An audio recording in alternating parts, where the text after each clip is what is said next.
This episode of WDW Today is being sponsored by All Star Vacation Homes. And if you're looking for a great place to stay on your next trip to Walt Disney World, you want somewhere where you can get a lot of space, a lot of great amenities for not a lot of price, All Star Vacation Homes is that perfect place for you. They got lots of different homes for varying sizes, from small families to huge touring plan size groups. Check them out online at allstarvacationhomes.com.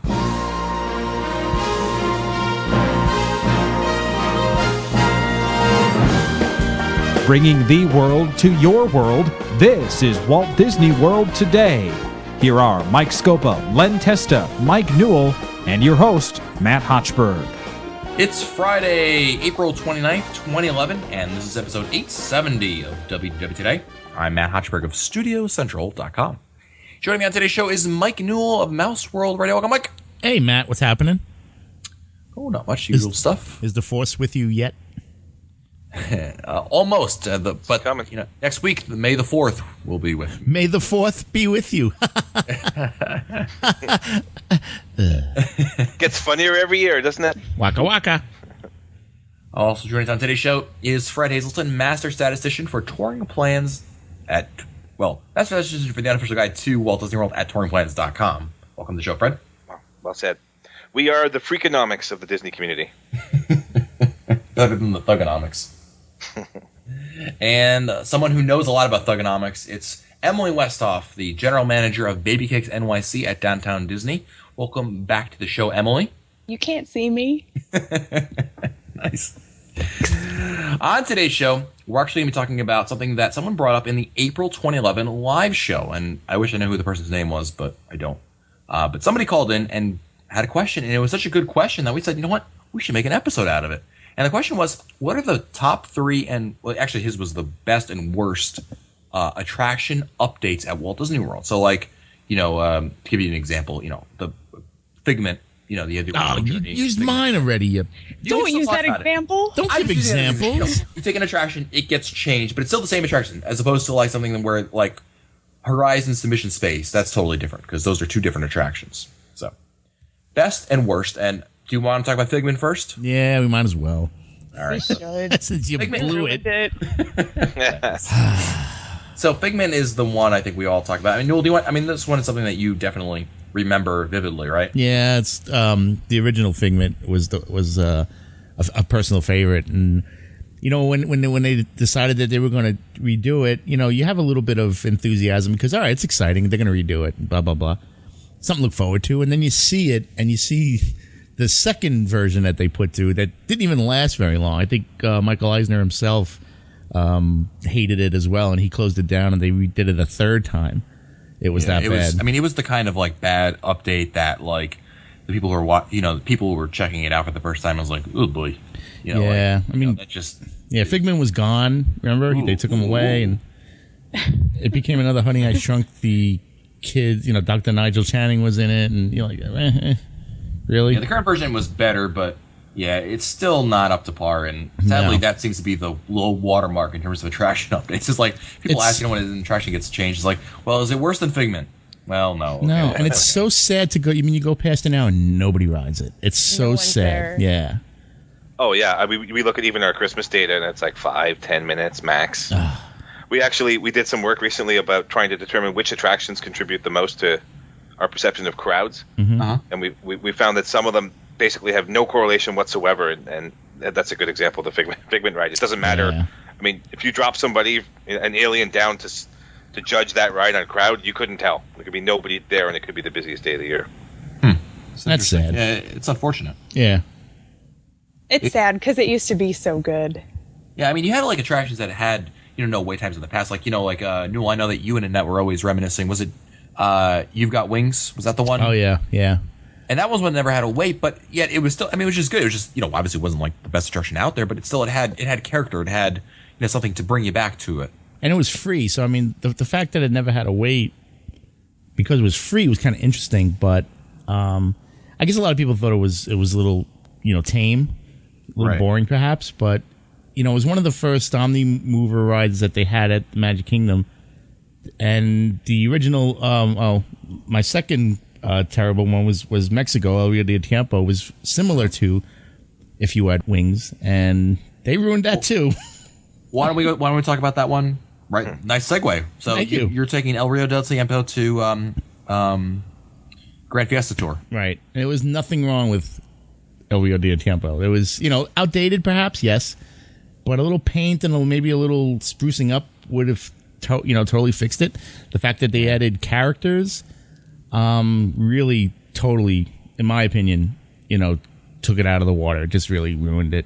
Almost. And they got rid of the song. Yeah. Oh, so The good. best song ever. See, it was so weird. It was just friendly Mexico. yeah, it was so taking catchy. something that was so quaint in the first place. And when you, I mean, if you're gonna take the time and money to update something, make it fresh in some way, right? Not just kind of commercialize it by taking the same idea and throwing some characters in there. And that's exactly what they did. You're right. Yeah. Yeah, I mean, The updating that needed was at the end when they're trying to sell you stuff. That could have gone, but everything else, like, Senor, try my Fiat Maestro. And it's funny. They that had was a little weird. they had the exact same effect, and if you had wings, at the exact same effect. They were trying to sell you stuff as you were moving along. It was the same thing. I mean, in that period of time, like basically right around after the turn of the century, it sounds awful to say it, but it's true. Right around 2000 or so, Disney really fell in love with the idea of synergy and working including characters into attractions that never had them. And that was probably, there were some good examples. It actually did work for some things, right? But this was not one of them. No, and Epcot, when Epcot opened, the idea, part of the idea behind Epcot is that there were no characters in Epcot. Yeah. Which was much better. Yeah, I mean, there was a big. I remember I was watching a video recently of President Reagan getting his inauguration at Epcot. Apparently, it was a snowstorm or something in D.C. when he won the election the second time. So they had the inauguration at Epcot, and they had a Mickey and Minnie dressed up in like Uncle Sam, and that was the first time that a character was public in Epcot. Wow. And I thought that was interesting because I can imagine Epcot without characters and how cool, really distant that would be. You wouldn't really feel like you were in a Disney park, and that's kind of nice. Yeah, I mean, you guys are right about that, and it's unfortunate. But it's all about marketing. Yeah, it's all about. Well, it's just too marketing. much demand too. I mean, the kids, the kids love them. So I think there's just so much pressure for Disney to put some kind of character presence in the park. One I had on my list actually was Spaceship Earth's current version. Me too. Yeah. Yeah. Yeah, me too. Wait a minute, good or bad? Bad. Yeah. Yeah, and the reason why I say it is, a lot of people say, "Well, say it's not bad. I like it," and I'll say, "This is what I always tell people. Say, okay, let's if you could rank the versions of Spaceship Earth, and if anyone ranks the current version anywhere higher than last, you're delusional. I mean, you're just crazy. There's no way that it's better than Jeremy Irons or Walter Cronkite or even the guy who was the first guy who did it, like briefly, very briefly, something like that. Yeah. Anyway, it's by far the worst version of them all. And by definition, an update should be an enhancement. Like Walt used to say, he wanted to plus things, right? Yeah. And if you rank the current version worse than the previous versions, then it's not an upgrade. And we were so excited when they upgraded that. I mean, it was like excitement built around it. We went on a soft opening during, I guess it was Mouse Fest at the time. And we all ran there because we heard that the wooden door was open and they were letting people in for previews. And we ran all the way across the park to get there. And you wrote it, and then they would where where the big globe is now, where your picture shows up on they had cast members there, and they were taking everybody's. What did you think of the ride? And I was like, really? This isn't done, is it? Oh, you didn't like it? Yeah, that's what we were all saying. Like, this is it? This is what you did? Right. The thing I don't like about it is I feel like the narration dumbs it down so much. What do you guys not like about it? No, you're absolutely right about that. It's not Dame Judi Dench's fault. It's the way the script is written. Exactly. And she kind of talks down to you, kind of, and I don't like it. Remember how easy it was to learn your ABCs? I'll never forget the first time we heard that line was during that preview, and I went, "Oh no, she didn't say that." Oh no, she didn't. Oh no, she didn't. And we were sitting there going, "Really, really?" It was just really poorly done, and that's an easy fix. I mean, you can do up a new narration, but I don't see them doing it anytime soon. The thing that I don't like about it is that it feels like two distinct rides. I mean, the on the way down, I mean, I think if you took the ride, the second half of the ride unto itself, it's kind of cool technology and it's kind of neat, but it doesn't seem to match the rest of the experience. It just, I don't know, it was so strange to go that way. I mean, I don't know why they could have sort of added, like you said, Matt, like just take what was there before and try to add it, make it more fresh, make it more interactive in some way. Yeah, I mean, it's just unfortunate that they had to that it went down. And again, it's not that it's a bad ride per se. It's not like oh god, don't ride that. But no, it's just not a good. It wasn't a good update. And some of the enhancements were really good. Like the computer room was really cool. The garage, that stuff is really neat. And I was glad to see that. So that aspect was like, that's really cool. And the blue hangy lights that when you first start the descent, that was cool. But then that's it. And then there's nothing else. Right, exactly. There's nothing else. Then you watch the movie. Yeah. Right, which is cute. But you know what? Put the movie on at the end at those kiosks. It doesn't have to be part of the ride. True. What's another attraction you guys have? We've had a lot of bads. What are some good ones, maybe? Stitch. Stitch. I have one that I mean, we were probably going to touch Stitch, but the Monster Sound Show into Sounds Dangerous. Yeah, that one. Yeah, I have to agree with that. It probably wouldn't have bothered me so much, Mike, if it hadn't lasted. If Sounds Dangerous hasn't lasted as long as it has. What else? They have no plans to do anything with it. That's why it's lasted that long. Yeah, you're right. No one's backed up a truckload of money and be like, we want to build an attraction that's all sad. About sound. That's sad because it shouldn't be that way. I agree. It shouldn't be that someone needs to come with a truck of money and in order to change something. I mean, look what they did with Idol. I mean, they totally revamped it. Yeah, and that's exactly it. And it's sad that you have to do that in order to get that kind of attraction. Yeah, unfortunately, Disney operates in the same mentality like it's 1955, where they needed attraction sponsors to make it happen because Walt was broke and couldn't afford to do it.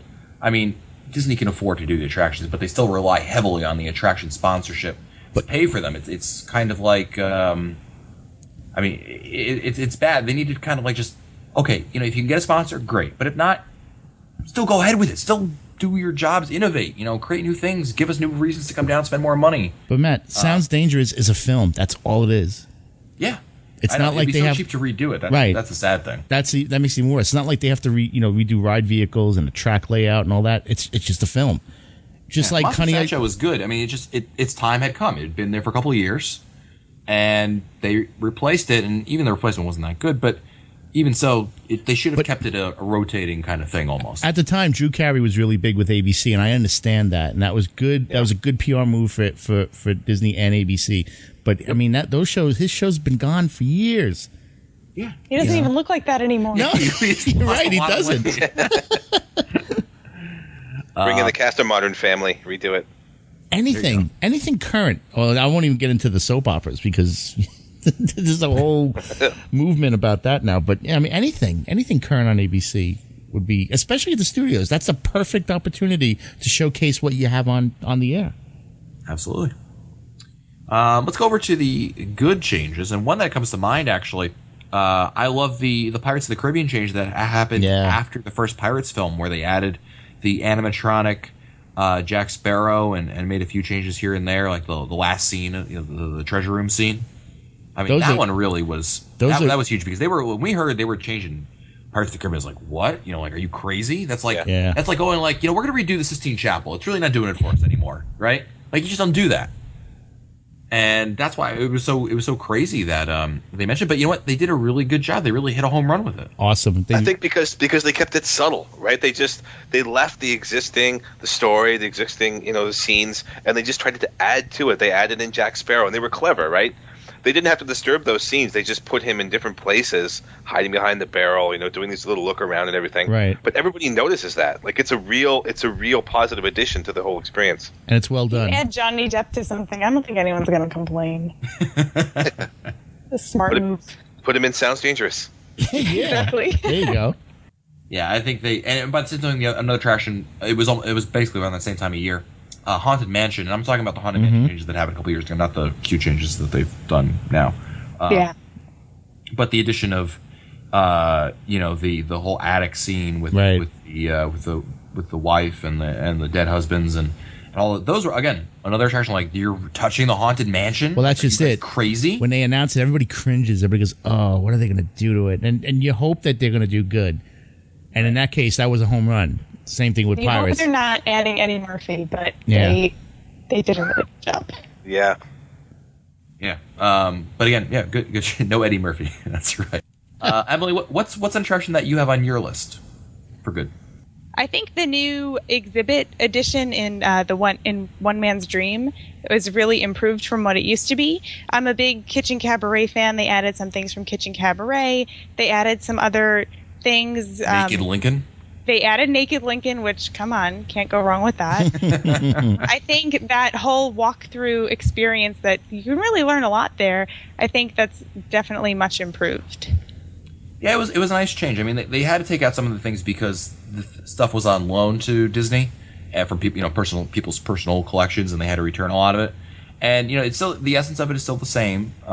In fact, much of the first part of the whole thing is the attraction is still there. It's really the end part that's the part basically right before the theater that's changed. But they've done a good job with keeping it updated. It was nice. You could see like the robot from Horizons, the little butler dude. Yeah, that guy's awesome. Easy living. It's always been just around the corner. And I agree. That was a good change. A good call on that one. Fred, what's one on your list? I like what they've done to some of the queues. I was really impressed with how they added all those interactive things at the Winnie the Pooh ride in the Magic Kingdom. I think anytime they can use sort of the new technology that they have and put it to good use, make the ride seem like the waits aren't that long, I think is a good thing. So for examples like Soarin' and even Space Mountain to a certain extent, I think that's kind of cool how they've kind of come up with these new ways to pass the time while you're waiting in line. Yeah, give them credit for trying. I remember when the Soarin' thing first came out, where they added those interactive games, because before all you did was sit there and stare at the ceiling and nothing really happening. I remember one time, Fred, you and I were, I think it was the 4 parks in one day. We were literally just standing there. Yeah, that's right. So, how you doing? And the addition, it's not like it's amazing and it's like I want to stand in line rather than riding, but at the same time, it's something. And you know what? The fact that they were trying and they've continuously evolved with different iterations of trying to make the queues a little bit better is definitely a step in the right direction, and that it shows. Well, I think go ahead, Emily. Oh, I was just going to say, even to a much lesser extent, they switched the Small World queue, so now you go inside more to go in, and you leave closer to the exit. I mean, they didn't really add anything; they just kind of changed the way the line goes. But that's a smart idea. Yeah. I think you could probably make the argument that one of the best contributions that Disney has made to the theme park business is the idea of a queue. Because I mean, you look about even thinking back, 50 years ago to the idea of the switchback and then developing pre-shows and then developing interactive queues. This is kind of what they've done, I think, more than anything else to revolutionize the theme parks and how people experience them. Of course, Fast Pass, which is another big change. So I think this is kind of what I'm curious about seeing going forward, is how they're going to come up with new ways. I was really interested in the thing they did with Rock and Roller Coaster that one day, which I got to experience. The whole idea of the no waiting wait kind of thing. I think this is kind of neat how they're going to do it. Yeah, that was something that they tried out at Rock and Roller Coaster and also Haunted Mansion, and they haven't quite brought that. We haven't seen it in the park yet, but it's been something interesting to see, and you know what? Good for them for at least trying. Like I said. Yeah. Have you guys seen the new Haunted Mansion queue yet? Have not yet. Oh, it's Not so me, cool. no. You like It's it? so cool. Oh, I love it. Nice. What's another one you have on your list, Newell? For good? Good or bad? Well, whatever you guys know. Kind of goes with your rule, but it doesn't, because it's two separate attractions with the same building. The World of Motion into Test Track, as we said on the live show. Much bigger improvement. I love the old World of Motion. It is fun to be free. But they really they hit a home run with Test Track, even though it took forever to come online, and they had so much trouble with it at first. But I still think that's a great ride. Yeah, I mean it's I understand what you're saying. I mean, obviously it's not quite an upgrade. It's not World of Motion 2, but right. Same basic idea, really, right? I think GM was actually the ones who wanted to update it, right? Yeah. Because it was still World of Motion was sponsored by General Motors, so it was an update in that they were just kind of like Star Tours 2, right? Right. Same basic premise, but giving it a facelift. So I kind of see that one. So the interesting question is, which side of the ledger is Star Tours 2 going to show up on? Is it going to be a positive improvement or a negative one? Yeah, I guess we'll find out. But yeah, I mean, we're gonna have to see. I mean, you have to think that this isn't like I tend to, with these things, I tend to always give Disney the benefit of the doubt. I mean, they kind of know what they're doing, generally speaking. Yep. So I'm hoping that it's going to be good. I'm thinking, but I would say if I was a betting man, I would be betting on it being a good upgrade. I think the trouble with this is just human nature, but anything that doesn't feel like an improvement is probably a failure. Like it's because your expectations are so high for something new that if it's just kind of the same, it feels like it was a waste, kind of a waste. But I do like that they're talking about varying the experience every time you go on it, because I think that's going to be a huge key. One of the things I had on my list for the good side was, and I'm not sure if this would count, but the Tower of Terror having sort of the randomized drop sequences and then having sort of additional sequences thrown in now and then. Anything that gives you a reason to ride again for a different experience is a good thing. Yeah, that's the one I picked on the live show, Fred, and for just for the same reason. I mean, it was the change to that attraction really revolutionized it, because it went from it totally changed the dynamic of the Tower of Terror, and it became an attraction where you could ride it many times. It wasn't the same drop sequence all the time, and it keeps you guessing, and for that alone, it gives the ride such new life, and it maintains it a popular attraction even to this day. Yeah. Time for one or two more. Who's got one? I had on my worst 3 list. I don't like how the land ride doesn't do the live narration anymore. I don't like how it's a recording. I liked having someone there awkwardly saying a script. Good call. I preferred that. I don't know. You could ask a guy questions, and they usually knew a thing or two. I see. Speaking of that one, I like the update. They did the same thing. They did the same thing on the Backlot tour, where they took away the person. And the problem was I just had a long string of cast members who were just there and like, coming up next is the Boneyard, where you can see lots of interesting things. And oh look, the back, Catastrophe Canyon's open. Maybe if we're lucky, they'll let us in. People who were just totally like, you get like some people who are into it, but most people just weren't. And at least with the narration, it's you're getting a constant that's acceptable. Mind you, I guess you enjoy, Emily, seeing people writhing in awkwardness, but I do. It's awesome. Jungle Cruise, hello. Yeah, the best is when you get to the Jungle Cruise and they're backed up on unload, so the cast member runs out of their jokes and they have to just keep talking to you. Yeah. It's awkward. That's the best part. It is the best part. You get to watch them sweat. Yeah. One last one. Who's got one? All right, I have another one. I have another bad one because that list was long. Tiki Room under new management. Yeah. Yeah. Yeah, that's a good one. Oh, how did we miss that? I cannot stand Gilbert Gottfried's voice. I'm sorry. I just can't. I can't have that guy yelling at me in a dark room with tiki torches. I don't know. Singing show tunes. Oh, exactly. Well, I think he got fired from Aflac, and now he's fired from this. Literally fired. And I mean, well, that's gone. So be careful what you tweet. That's all I'm saying. It's true, man. Yeah.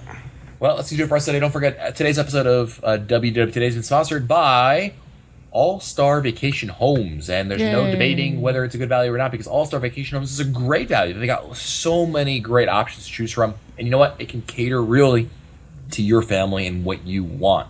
Because you know what? Not everyone wants the same thing in a vacation home, but they've got such variety and different options to choose from that you're going to find the vacation home that is perfect for you and your group. Check them out online at allstarvacationhomes.com. If you want to find our older episodes, read our show notes, or send us your comments, you can visit us online at wdwtoday.com.